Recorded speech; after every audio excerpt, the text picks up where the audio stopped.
Okay, welcome to another session on A-level geography. Today we're going to be focusing and looking at another 12-mark question. If you can just let me know you can hear me okay in the chat, and then we'll get going. Make sure you've got pen and paper ready.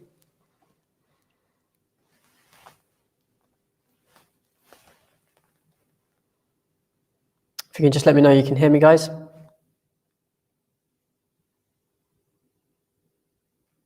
All right, good stuff. So let's get going straight away, right? Hopefully you've got a pen and paper ready with you. Key things to remember. We're going to, every time we go through this, we'll go throughout the assessment objectives, how to break down the question, identify the key elements, understand how to structure your answer, and we'll look at some sample paragraphs and lines and try to understand how we can construct better writing in our own answers themselves. So assessment objectives go up to level 3, and for basic level assessment objective 1, you're basically trying to remember a piece of information that you've covered in lessons, and you understand the topics that are being covered.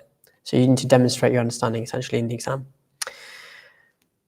Assessment objective 2 and 3 will require you to apply, analyze information, and evaluate information depending on what you're looking at and depending on which topic you're studying or you're answering questions for. And assessment level 3 is really about creating. This is probably going to be for the higher end marks. So if you're doing a 20-mark question or 24-mark question on paper 3, then you will have to bring together lots of different elements from across geography and apply your knowledge and understanding very, very carefully in those contexts. Let's move on to the next bit. So remember, command words: state, describe, outline, explain for assessment objective 1, and for assessment objective 2, explain, suggest, assess, evaluate, discuss, and to what extent. So immediately when you see those words in the exam, you should be thinking in your head, okay, fine, this is an assessment objective 2. These are the sorts of things that I'm going to be asked to demonstrate my understanding of in this question. So today we're going to look at a globalization question. Assess the view that globalization inevitably damages the physical environment. It's going to be a quick 30 seconds, just write down the question, and then that way you can annotate it as we go along and write down some notes around it. So 30 seconds, guys, very quickly. The rest of you just joined us. Can you just say hello? Just let me know that you can hear me all right.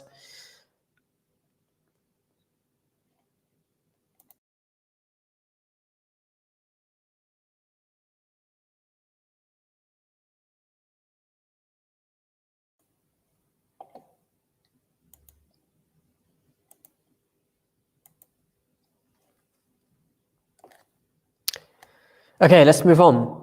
So 3 components of this question. Number 1, we should definitely highlight the word assess. It's going to be very critical because it basically tells us how we should be structuring our answer. Immediately when I see the word assess, I'm not thinking evaluate, which is very different. So assess is basically saying, okay, give me some evidence that globalization definitely does damage the physical environment, but then also come up with some counter arguments, some different arguments which don't necessarily agree with the statement that has been stated here. Okay, so we've got to focus on how globalization damages the local environment or the national environment or the global environment. And in particular, we're focusing on the physical environment. Okay, so this is not the human environment, the physical environment in particular. Now, here's a breakdown of the mark scheme. This is kind of, you can apply this mark scheme for 9 to 12 questions for every single exam question, regardless of the topic you're doing. So if you can kind of learn what is required before you go into the exam, this will set you up very, very well for the exam itself.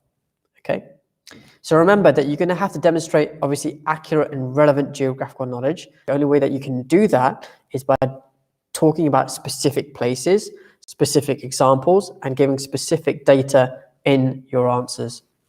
Applying your knowledge and understanding of relevantly relevant information and ideas logically, making relevant connections and relationships. So you're making those connections throughout your answer, not just writing one point and then moving on to a completely separate point afterwards. Applying your knowledge and understanding with full and coherent interpretation. So when you're writing, it demonstrates your authority about what you're writing about. So when the person is reading it, they can get the sense of the feeling that actually you know exactly what you're talking about. And you apply your understanding to make supported judgments about the significance of the factors. So remember that at the end of each paragraph, you want to go back and make a judgment, go back to the original question and say, okay, look, this is what I think, why this is so significant, and this is the reasoning behind it. And that, again, just solidifies your authority over the question. Now, if you're just at home and you're revising or you're revising, whatever it is, just break it down. You don't have to go straight into the question. You don't have to, do this at top of your head. Get your textbook out, get your notes out, get your revision guide out, whatever it might be, and make some notes before you start answering the question. Because this process should not just be a case of you writing exam questions, but it should be a process that helps you to learn the information that you need so that when you are under time conditions, you're able to perform much better as well. And this is probably the best form of revision to do. You're better off doing this than just reading out your textbook. You're just going to be wasting your time if you're doing that. Okay? So I would break it down into a table. On the left-hand side, I write down examples of damage to the physical environment. So I've listed a few here. You might want to note these down. So air pollution, water pollution, land degradation, overexploitation of resources and loss of biodiversity. These are good examples for you to use in your answer if you want to do so. And then on the right-hand side, you might want to write down how damage is caused by globalization. So how air pollution damage is caused by globalization, or how water pollution damage is caused by globalization. So I'm giving you an example of something that you can make notes on in preparation for writing this answer, right? So for example, here, lengthening food distribution networks increases carbon footprints, it reduces local water supplies, and encourages global use of fertilizers with resultant eutrophication and species loss. Now, in that sentence alone, there are lots of key geographical terms: carbon footprints, distribution networks, eutrophication, species lost, water supplies. Again, this is something that you need to just get into your mind. Try to use as many geographical terms which are relevant to the question as often as possible, because it will show to everybody else that you have authority over what you're talking about. So first thing I would do before even attempting to answer the question, get this table out, draw it out, write down at least 1 or 2 sentences for each one of these examples, and then move on to attacking the question itself. So just give you a quick 30 seconds. Just if you haven't got a note of that table down, if you haven't got those bullet points down, just write them down. You can always come back to this afterwards and add some notes if you wish to do so.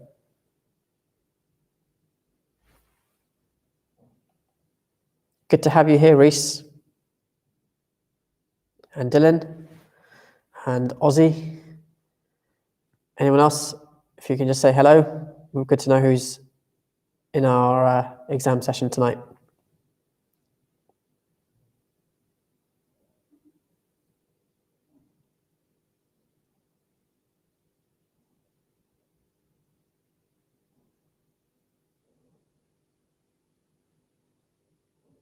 All right. Well, Mark, good stuff, guys. Excellent. Right, let's move on to the next part. So remember, for this question, how you doing, Tate? You've got to make sure that you explain in logical steps, you apply your knowledge and understanding, and you address the question very clearly through a well-developed answer. So, should you write an introduction for an assessed question? In my opinion, you don't need to, right? So for an assessed question, I don't think it's really necessary. You've got very limited time as it is in the exam, and you want to basically maximize the time that you have to get the most out of it. But I will show you some examples of how other candidates have written introductions, and if you want to, how you can improve what you're saying in your introduction to make sure that you answering the question from the get-go. So have a quick read of this. Globalization is the increasing connectedness of countries and areas.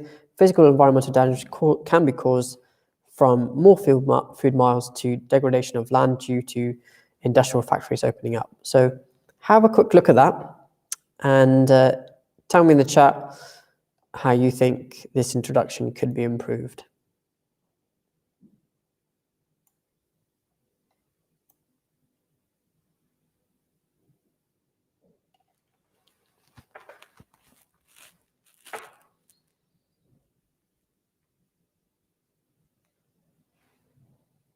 Just some quick thoughts.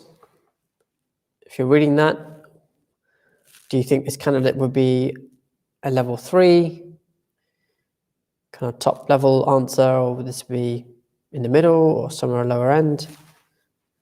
What do you think you might do to improve this introduction?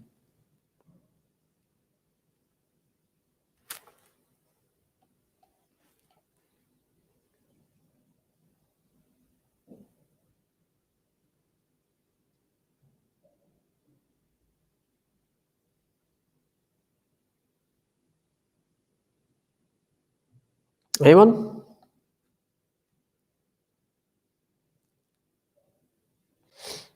Yeah, definitely. Well, definitely say, give some specific examples. If you're going to, for an assessed question, you've got limited time. So just get straight into the question and just say, look, here are some examples where globalization does cause environmental damage. And then you state those 2 or 3, and those could become then the paragraphs that follow on from that starter. All right. So instead of kind of just generically writing about globalization, focus on trying to get to the meat of the question. Here's another sentence starter. Globalization is the process by which there is growing interconnectedness amongst countries through communication and technological advancements. Now, very quickly in the chat, just let me know what you think of this introduction.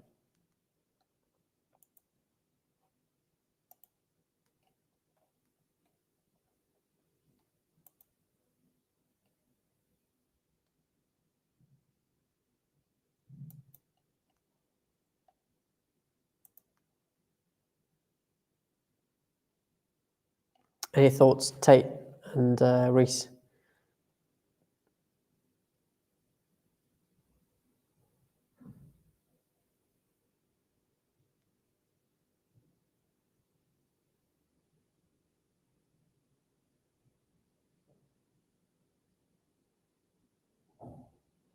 Yeah, again, doesn't say anything about specific damages. It's just giving a broad definition for globalization itself, right? So get to the point. Give an example of something specific. Otherwise, you're just kind of wasting time in the exam that you could be using for getting the marks. It doesn't link to the question, right? Get to the point, get to the point, get to the point. That's the most important thing. Here's another example. Globalization can inevitably damage the physical environment directly and indirectly. However, some could argue that recently there have been ways to diminish this particular view.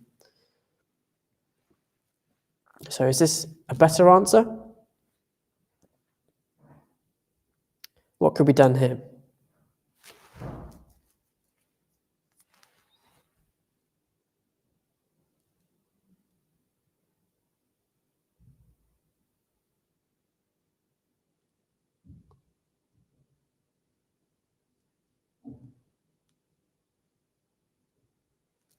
Any suggestions? What do you think? What's going on here?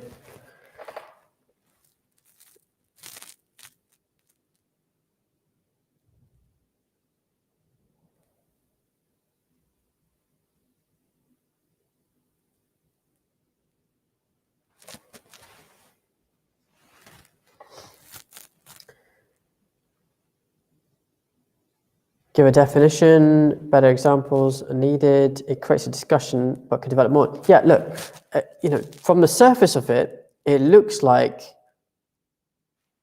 this candidate has a better understanding of what the question is asking for, but it's a little bit too vague. So he or she is talking about damage to the physical environment directly and indirectly. Absolutely. Then maybe qualify it with an example. Just put e.g. X or Y.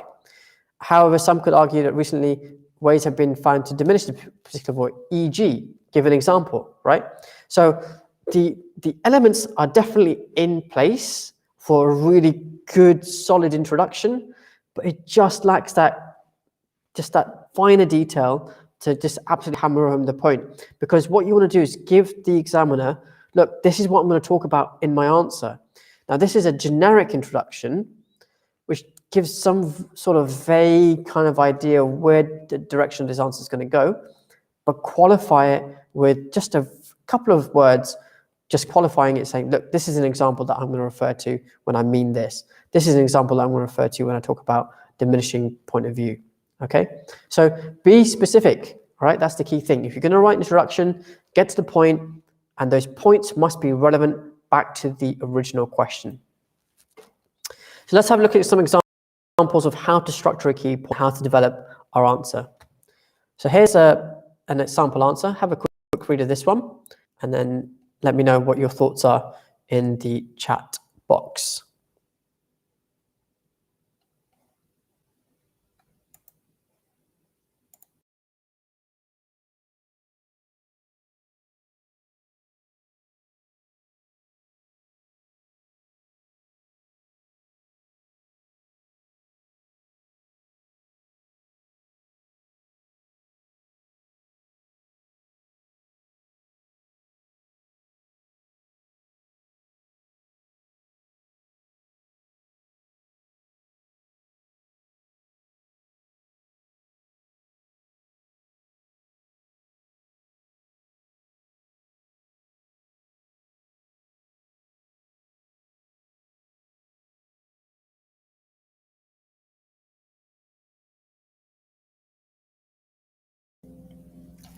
So what do you think about the points that this candidate has made?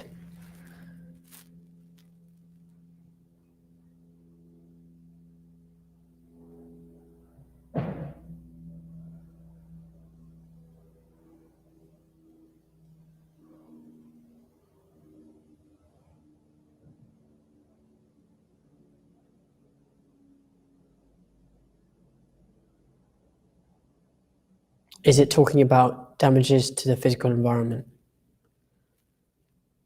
When does it start talking about damages to the physical environment?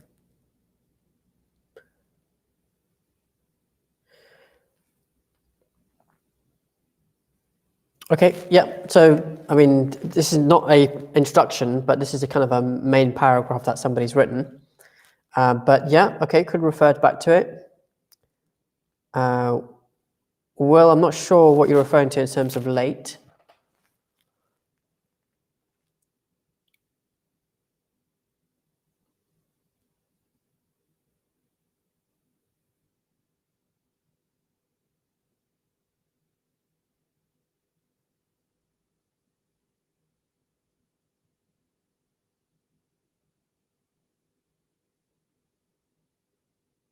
Okay, well, let's have a look at it. So globalization is in an economic sense means that more TNCs, more in lower developed countries to create more profit. As there are little rules on how companies choose to run their businesses, the working conditions are often poor, and TNCs have little respect for the environment, causing contamination in lakes and rivers.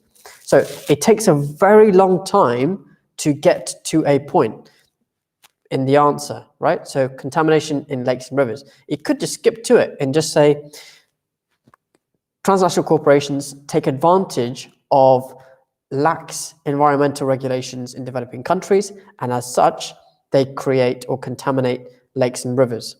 An example of this can be seen by Shell in Nigeria, okay? Now, that's all that this candidate wrote, right?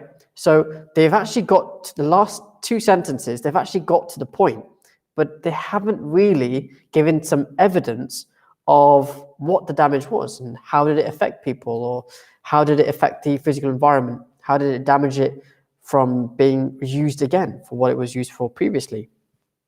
A really good example to refer to here might be the Bodo oil spills in Nigeria, and that resulted in a complete destruction of fish stocks in the area. The oil was polluted in the Delta area, which meant that people then didn't have access to that produce, and then they didn't have a clean water supply either to drink from, and therefore they didn't have access to food at all, right? So those examples that could have been developed and talked about in a bit more detail, rather than talking about profitability for TNCs, because that's not what the question is asking. The question is asking about how globalization inevitably damages the physical environment.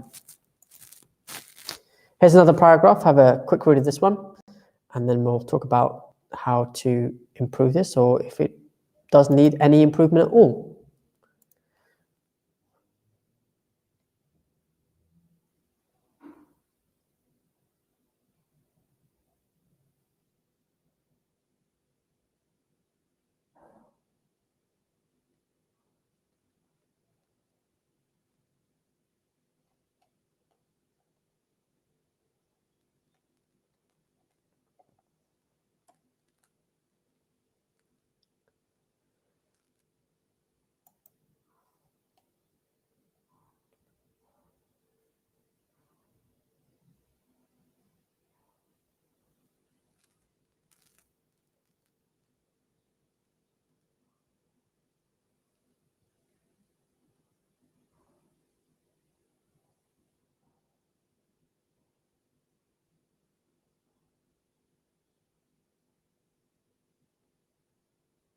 Okay, so in the chat box, just let me know whether you think it's a level 1, 2, or 3 answer. What do you think? Level 1 being the lowest and level 3 being the highest.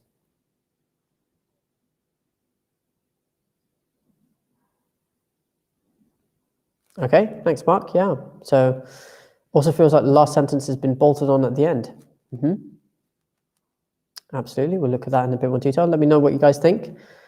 Try to use specific words of the question, has no real examples. Yeah, absolutely will. Definitely no examples given here in the answer itself. Again, this candidate is talking about valid things, such as degradation caused by factories and industrial plants opening up, and talking about generic toxic waste and property. Job opportunity is not really relevant, but doesn't actually give any examples of anything, right? So most likely, this will be a level 1 answer. Yeah, absolutely, Mark, right? So it won't be anything higher than that because, again, remember, for A level, you need to refer to specific examples in your answer. It's critical. For a 12-mark question, you absolutely must be doing it, okay? And if you're writing generic stuff, yes, you'll get marks for it, but it doesn't demonstrate your authority on the question itself. Here's another example. Let's have a read of this one and see where we can improve or whether this paragraph needs further improvement.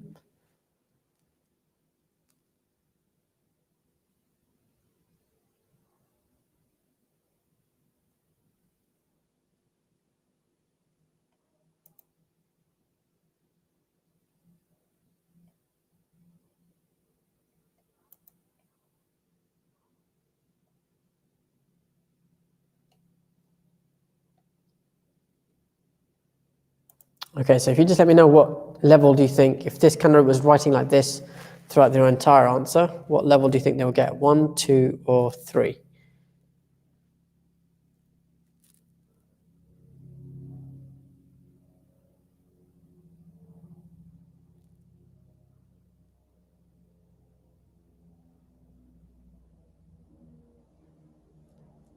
Yeah, definitely. I think potentially this answer could get up to level 3. In the answer, they've talked about straight away in the first sentence via land degradation and loss of biodiversity. Then they give an example of this, Indonesia, where 100,000 football pitches the size of forest areas are lost due to oil palm extraction and mining. Perfect. In addition, it endures the most mammal loss globally. Even better would be to give some statistics around that, maybe some examples of species that may have gone extinct. and deforestation of such areas damages, and then it continues on. So definitely, if the candidate was writing like this consistently throughout their entire answer, it probably would end up being a level 3 answer. All right, so the key thing to take away from this is first sentence of every paragraph needs to contextualize what specifically you're going to be talking about. This following sentence should give some data, give some examples, contextualized in a particular place, and then your final sentence or sentences must go back and then assess whether that is a positive or a negative thing on the environment or not. Now, we've looked at examples of answers that are arguing from the perspective that globalization does damage the physical environment. But remember, for assessed questions, you should refer to other factors, not just ones that inevitably demonstrate that globalization does cause damage to the physical environment. Now, here's a different paragraph from an alternative point of view. Have a read of this one and let me know your thoughts in the chat box. What do you think? This is level 1, 2, or level 3 answer in your opinion?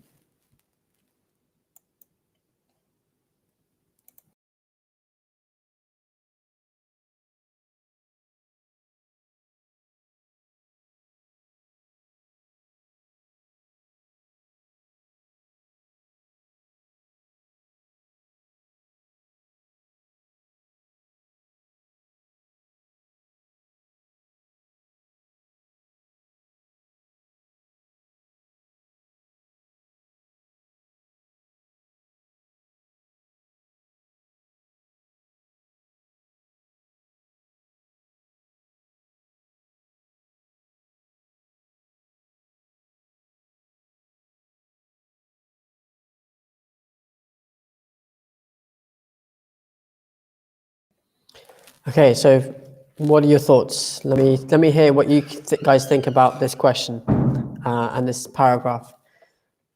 This is a very different style of a paragraph that you've seen from the previous ones.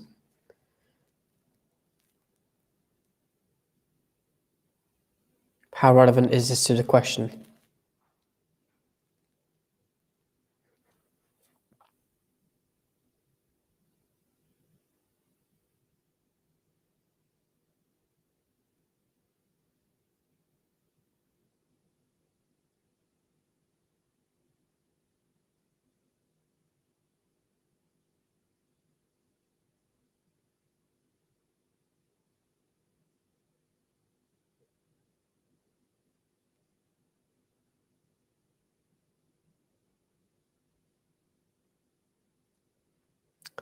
Anyone?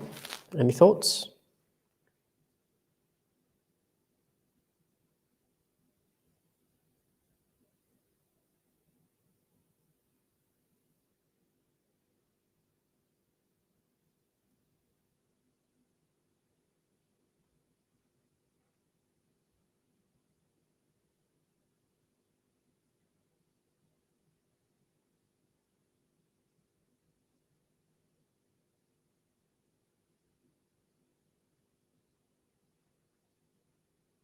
Yeah, only talks about reducing environmental damage, not stopping it. And the key thing to take away from here is that it's giving an alternative point of view, which is really important for assessed questions. Okay, and it's actually given some examples of ways in which that damage can be reduced on the environment. So this candidate's talked about using online providers such as Microsoft Teams. It reduces then potentially the number of journeys that people need to take. Obviously, that will have an impact on lower greenhouse gas emissions. We've certainly seen that in the pandemic, where people have been traveling less and they've been online, and that has led to a significant reduction in aviation around the world. But it's also talking about NGOs and Greenpeace, such as an example of one, okay, that are actually having positive impacts on how consumers may work with the environment and reduce their footprint as well. Now, it's very rare to find candidates writing like this in the exam, right? And if you write like this in the exam to give an alternative point of view, it shows that you have a deeper understanding of the subject itself. Now, it hasn't given specific, quantifiable data in the paragraph, but actually here it's not necessary because it's showing an alternative viewpoint which could be considered. And it shows that this person understands the value of the word assess in the question. Okay, so remember, for assess questions, always try to come up with an argument which may not necessarily tie in with the premise of the question. That's really, really important. Don't just agree and talk about the question from that point of view. Focus on trying to think of what are going to be some alternative points of view that you can refer to that go against the grain of the question itself. And that is what's going to show or demonstrate your authority over the answer itself. Okay, so as I mentioned, don't discuss the points which agree with the premise question. Specifically, in this question, you can discuss direct relationships with globalization. For example, you could focus on supply routes for food and manufactured goods are getting longer. You could talk about the indirect relationships with globalization. For example, pollution often spreads across boundaries. For example, acid rain, because you've got pollution occurring in one country, that will probably drift off somewhere else and cause acid rain somewhere else. A good example of that is in the UK in the 1970s. We had huge amounts of toxic waste that was being emitted by factories, and that would just drift across to Norway and resulted in huge damage to their lakes and rivers in particular. And that led to actually an international agreement between Norway and Great Britain. And that's when Great Britain started to put in filters into their factories to stop basically that pollution ending up in Norway. It's inevitable that inevitable that there will be environmental damage? For example, if we have improvements in ICT, it may help to reduce travel as Skype or other forms of communication allow remote conferencing and therefore reduce our carbon footprints. So those are essentially four paragraphs that you could write for an answer for this question. So my suggestion would be just go back, look at this video, look at the key question again, review some of the paragraphs that you've already seen before you, and then look at these 3 bullet points, see if you can write out an answer based on those 3 bullet points in a well-structured manner. Again, use your textbook, use your notes if you have to.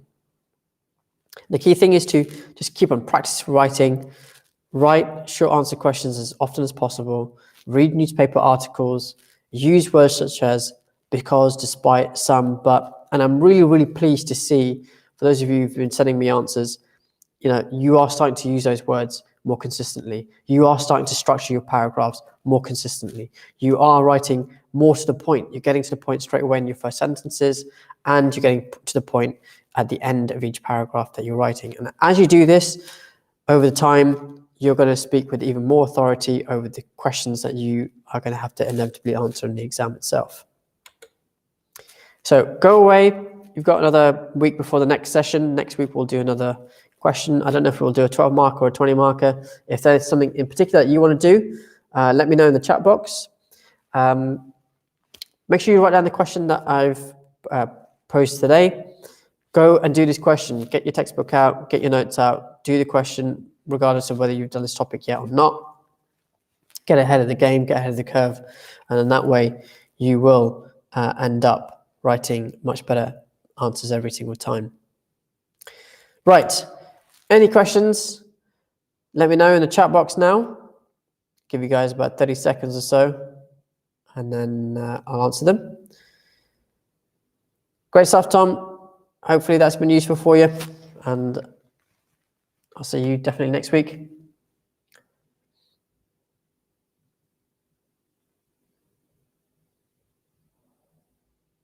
Shaping places 20 marker. Mark already done one. You need to go back to previous video that I've done and find that particular 12 marker, 20 marker even.